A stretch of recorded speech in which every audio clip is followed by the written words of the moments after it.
Welcome back. A changing of the guard at the Madison Fire Department. Incoming Chief Chris Carbon takes the reins from Steve Davis. Carbon has been with the department since 1999, most recently a division chief overseeing EMS training.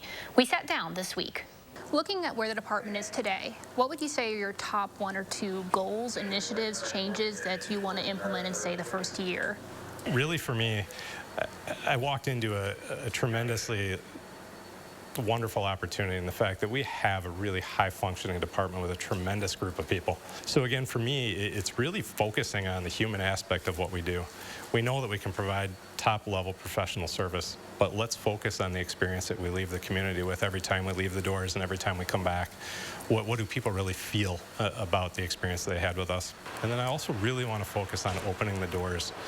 This is a tremendous job and a tremendous opportunity, but it's often a job of opportunity. And so how do we open those doors and provide that opportunity so that our agency truly reflects the community that we're serving? And so those will be a couple of things that I'm really focused on early on.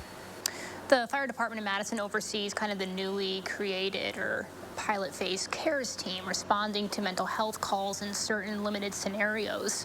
What do you envision for this team as it grows and expands under your tenure? I think what we're going to see over the next months and years with this team is it's going to continually grow and refine itself to truly serve the city in the manner that we want it to.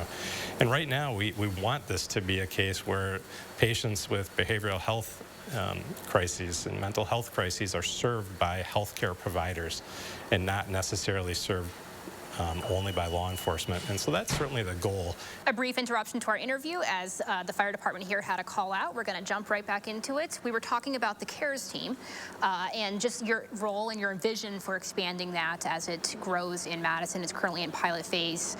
This question is really best answered by city officials to some degree, but how quickly do you foresee this team expanding or being able to expand to, say, 24/7 coverage in really all across the city of Madison?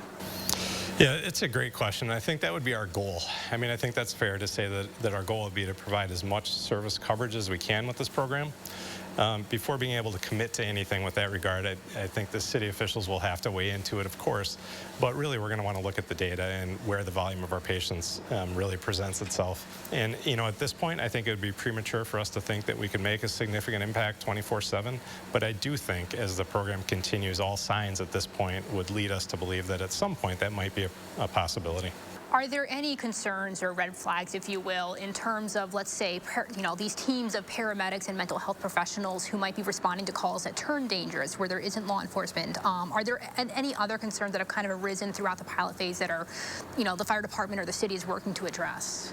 Yeah, at this point, we haven't seen anything that's really alarmed us. Again, these programs have been in place nationwide in some other areas that have piloted them, and the data shows that there have not been significant issues where law enforcement was truly needed and they were dispatched inappropriately. With our numbers so far, we're in the same position. We have only had a very few number of calls where we've actually had to request law enforcement when they weren't initially dispatched, and none of those involved any violence or significant incident. And when we come back, a glimpse of how climate change helps drive severe weather.